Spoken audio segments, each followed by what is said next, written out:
If you're interested in having a full Linux command line environment available in Windows without all the hassle and resource requirements of a full virtual machine, then you should use Windows Subsystem for Linux, or WSL for short.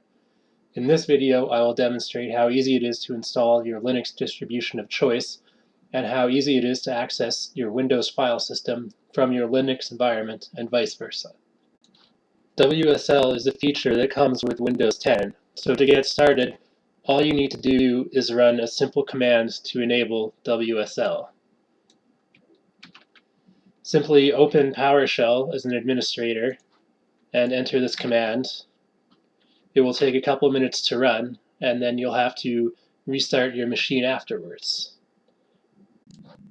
After restarting, you can open the Microsoft Store app and search for WSL.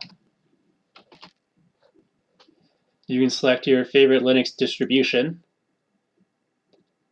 and then click Install to begin the download.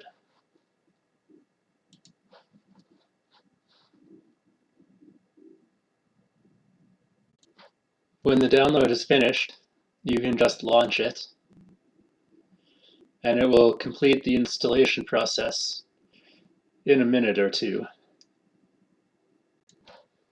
Once the installation is complete, you will be prompted to enter a username and password for your account.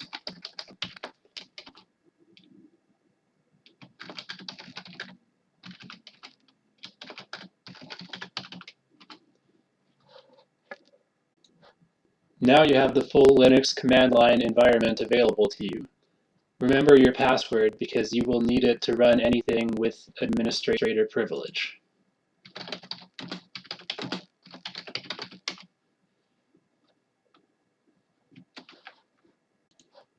The most convenient feature of WSL is the ease at which you can access your Linux file system from Windows and vice versa. From Windows, you can open a file explorer and go to //WSL $ your distribution name. And this gives you access to your whole file system through your home folder. On the Linux side, you can link to your Windows file system through /mnt/c.